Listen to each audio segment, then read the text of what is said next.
Hi friends, நீ நான் காதல் அப்கமிங் எபிசோடு என்னென்னு பார்க்கலாம். ராகவ் அபியை சமாதானப்படுத்தி எப்படியோ வர வச்சிடுறாங்க. ஆஃபீஸ்லேயே பார்ட்டி கொண்டாடலாம் அப்படின்னு சொல்லிட்டு கேக்கு கட் பண்ணுறதா அப்படின்னு சொல்லி அவங்களும் வேறு வழி இல்லாமல் வந்துடுறாங்க. நல்ல முழு மனசோடு தான் வந்து கேக்கு கட் பண்ண போகிறாங்க. எல்லோரும் சந்தோஷமாக கை தட்டிட்டு இருக்காங்க. நல்ல அழகாக பார்த்தீங்கன்னா வரவேற்கிறதுலாம் சூப்பராக இருக்குது. அந்த சமயம் லாவண்யா அங்கே சுந்தரி முரளி ஐடியா படி இங்கே மதுவை கூட்டிகிட்டு போகிறாங்க. மதுவுக்கு வந்து இங்கே வர்றதுக்கு இஷ்டமே இல்லை. வேணாம் லாவண்யா விடுங்க, எதுக்கு எனக்கு இஷ்டமே இல்லை அப்படின்னு வாசல் எண்டில் வந்து நின்றுக்கிட்டு இந்த பிள்ளை மது வேணாங்குது, பக்குன்னு பார்க்குது. அதுக்கப்புறம் இல்லை நீங்கள் வாங்க, இந்த அபியை தான் ராகவுக்கு பிடிக்கவே இல்லையே, உங்களை தான் உங்களுக்கு பிடிச்சிருக்கு, அப்போ நீங்கள் தான் வந்து கேக் கட் பண்ணணும் வாங்க அப்படி சொல்லிட்டு கட்டாயப்படுத்தி கூட்டிகிட்டு போகிறாங்க. அபியோடைய ராகவ் தலை தட்டிக்கிட்டு அழகாக சூப்பராக தாங்க சிரிச்சுக்கிட்டு இருக்கா ராகவ் அப்படின்னு நிமிர்றாங்க. லாவண்யா பக்கத்தில் வர்றது யார் அந்த பொண்ணு அப்படின்னு எல்லாரும் கேட்க பார்க்குறாங்க. மதுவை பார்த்தோன்னா அபிக்கு அப்படியே ஒரு மாதிரி ஆகுது. அப்படியே ஒதுங்கிடுறாங்க.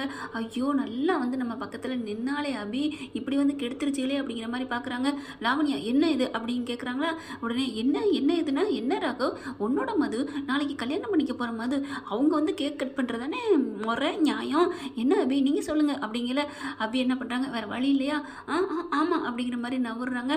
நவந்த கையோட பார்த்தியா என்ன ராகவ், அபிக்கே எல்லாம் புரிஞ்சிருக்கு அப்படின்னு சொல்லிட்டு வாங்க மது வாங்க நீங்கள் தான் கட் பண்ணணும் ராகவ், 2 பேரும் சேர்ந்து கட் பண்ணுங்க அப்படிங்கிற. ஆஃபீஸில் இருக்கவங்க எல்லாரும் ஒரு மாதிரியாக பார்க்குறாங்க. அதுக்கப்புறம் அபி அங்கே நிற்க பிடிக்காம வேகமாக ஒரு மாதிரியாக அழுகாமல் கோவிக்காமல் சிரிக்காமன்னு சொல்லுவாங்க இல்லையா, அதே மாதிரி போகிறாங்க. ராகவ் செம்ம காண்டாகிறாரு. இங்கே பாரு லாவண்யா, உனக்கு எதுக்கு இது வேண்டாத வேலை, இப்போ எதுக்கு மது வாங்கி கூட்டிகிட்டு வந்தேன், என்ன ராகவ் உன்னோட காதலி, நீ விரும்பினவ, நீ கல்யாணம் பண்ணிக்க போகிற மனைவி, எல்லாரும் தன்னோட மனைவியாக வரப்போகிறவ, தனக்கு வரப்போகிறவள் தானே எல்லாம் சேர்ந்து சந்தோஷமாக கொண்டாடுவாங்க, அதனால தான் கூட்டிகிட்டு வந்தேன், என்ன நீ அப்படின்னு சொல்லிட்டு கீழே டப்புன்னு என்ன பண்ணுறாரு திட்டி போட்டு அங்கேருந்து கிளம்பி போகிறாங்க. மது என்ன பண்ணுறாங்க, ராகவ் அப்படின்னு கையை பிடிச்சிட்டு பின்னாடியே வர, கையை விடு அப்படின்னு சொல்லிட்டு இங்கே அபி பின்னாடியே அப்படின்னு இவர் இங்கிட்டு போகிறாரு. வழியாக அந்த பிரச்சனை முடிஞ்சிருது. அதுக்கப்புறம் வீட்டுக்கு வந்ததுக்கப்புறம் என்ன பண்ணுறாங்க, கல்யாணத்துக்கு தேதி குறிச்சிடுறாங்க, நல்ல நாளாக பார்த்துடுறாங்க. எல்லாம் அபி வச்சாதான் சட்டம் அப்படிங்கிற மாதிரி பண்ணுறாங்க. இந்த ராகவ் மட்டும் அந்த பொண்ணை நம்ம தொடலை அப்படிங்கிறது தெரிஞ்சிருந்துச்சுன்னா இவ அபி பண்ணுறதுக்கெலாம் ஒரு அளவுகள் வச்சு கட் பண்ணியிருப்பாரு. ஆனால் நம்ம தொட்டுட்டோமே அப்படிங்கிற ஒரு குற்ற உணர்வில் மட்டும் அமைதியாக அடங்கி போகிறாங்க. அப்படி இருந்தும் மதுவுக்கு தாலி கட்ட அவருக்கு விருப்பமே இல்லைங்க. ஆரம்பத்தில் பார்த்தா மதுன்னு அப்படி மயங்கி போய் கிடந்தாரு. அபியை நேசித்தது காரணம் கூட மது உருவம் தெரிஞ்சதுனால தான். ஆனால் இன்னைக்கு அந்தளவுக்கு வேணாங்கிறாரு. அப்பளவுக்கு மனசுக்குள்ள அப்படியே பூந்துட்டாங்க நம்ம அபி அப்படிங்கிறதான் தோணுது. ஆனால் அபிக்கு தான் விட்டு கொடுக்க மனசு வந்துருச்சு. பார்த்தீங்கன்னா கல்யாணத்துக்கு ஏற்பாடு பண்ணிடுறாங்க. எங்கள் பாட்டி என்ன பண்ணுறாங்க, நான் வரவே இல்லை அப்படின்னு சொல்லி மறந்துடுறாங்க. அதெல்லாம் இல்லை பாட்டி, எல்லாம் நல்லபடியாக நடக்க போகுது, இப்போ இருந்து என்ன புண்ணியம் அப்படின்னு சொல்லிட்டு எல்லாரும் கோயிலுக்கு கிளம்புறாங்க. முரளிக்கு செம்ம சந்தோஷம் தாங்கலை. அப்பா இன்னும் கொஞ்ச நாளில் டைவர்ஸும் வந்துடும், அதுக்கப்புறம் தனியாக போயிடுவான், நம்ம தான் டே முரளி உன் காட்டில் மலடா அப்படின்னு ரொம்ப பீத்திக்கிட்டு சந்தோஷப்படுறான். எல்லாரும் கோயிலுக்கு போயிடுறாங்க, எல்லா வேலையும் பார்க்குறாங்க. மூஞ்சியை தொங்க போட்டுட்டு தாங்க எல்லோரும் இருக்காங்க. ஏன்னா யாருக்குமே இதில் சந்தோஷமே இல்லைல்ல, சுந்தரியும் மாமியார் மருமனை தவிர. அப்புறம் பார்த்தீங்கன்னா மதுவுக்கு சந்தோஷம் தாங்கலை. சரி நம்ம விரும்பினவனு கிடைக்க போகிறான் அப்படின்னு அபி சம்மதிக்கிறான்னு மனசோட இவங்களும் இருக்காங்க. ஆனாலும் பார்த்தீங்கன்னா சுந்தரியும் முரளியும் பேசுகிறத கேட்டுறாங்க. கேட்டதுக்கப்புறம் அப்போ அபிக்கு வந்து மனசு இல்லாமல் தான் நம்மளை கட்டி கொடுக்க பார்க்குறாங்களா. ராகவுக்கும் நம்ம மேலே மனசே இல்லை, அவர் எப்போ பாரு அபி அப்படின்னே இருக்காங்க. பழைய ராகவ் இல்லை, என்னோட பழைய ராகவ் தான் எனக்கு வேணும். இந்த புது ராகவ் அபியோட புருஷன், அவள் வாழ்க்கைக்கு எடுத்துட்டு நான் அவரோட வாழ்கிறது சரியில்லை அப்படிங்கிற மாதிரி அவங்க மாமா பையனா அவங்க ஃப்ரெண்டு இருக்காங்க இல்லையா, அவங்கக்கிட்ட பேசிக்கிட்டு இருக்காங்க.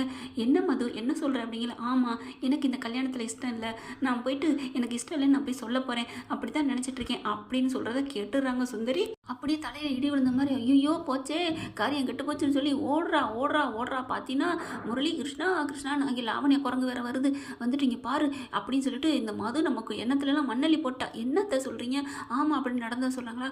அப்போ இது வேலைக்கு ஆகாதத்தை அவளை தூக்கிட வேண்டியதான் அப்படின்னு சொல்லிட்டு என்ன பண்ணுறாங்க, ஆளை வச்சு கடத்தி அந்த கோயிலே ஒரு இடத்துல வச்சு அடைச்சி வச்சிடுறாங்க.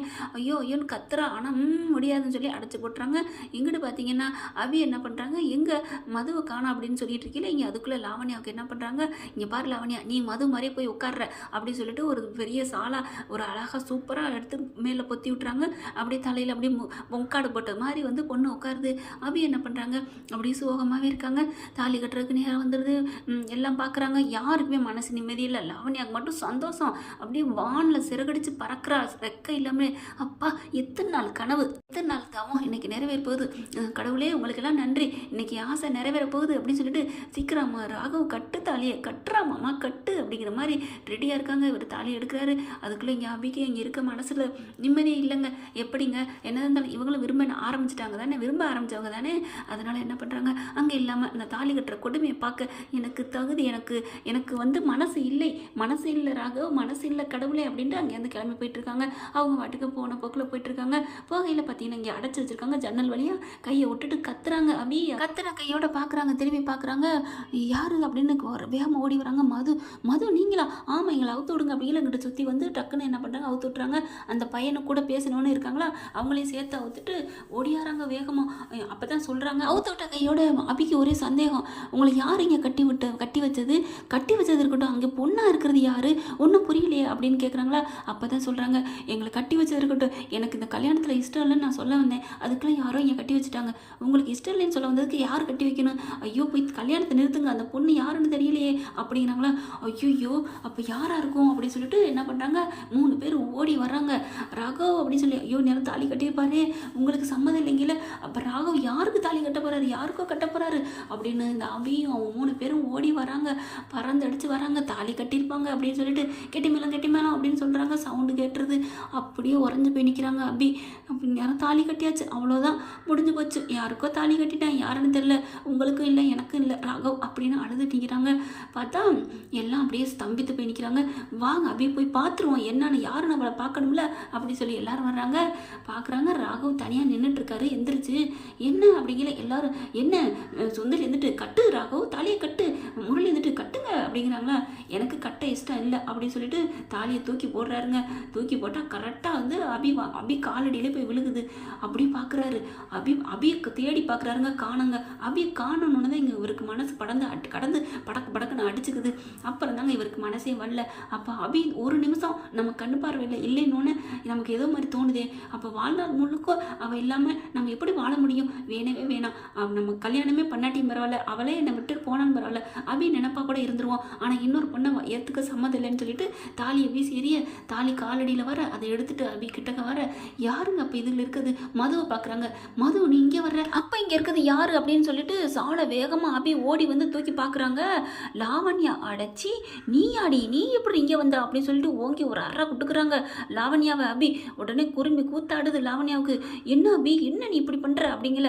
என்னடி பண்ணுற, என்ன நீ பண்ணியிருக்க, ஏன் புருஷன் பக்கத்தில் நீ யாரடி அப்படின்னு கேட்க, நீ தான் உன் புருஷனை வேணான்னு சொல்லிட்டு போயிட்டேடி, அப்புறம் என்ன, நான் யாரை கட்டினா உனக்கு என்ன அப்படின்னு கேட்கையில, என்னது நான் வேணாண்டு போனேனா? மதுவுக்கு தாண்டி அவர் விரும்பின பொண்ணை தான் சேர்த்து வைக்க பார்த்தனே ஒழிஞ்சு ஒன்றா சேர்த்து வைக்க நான் நினைக்கல.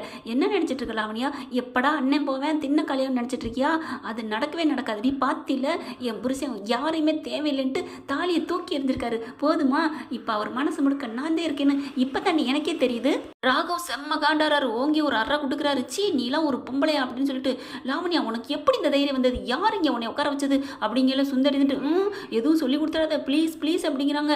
லாவண்யா என்ன பண்ணுறாங்க, இல்லை மதுவை காணும்னு சொல்லிட்டு நானாக தான் வந்தேன் அப்படின்னு சொல்கிறாங்க.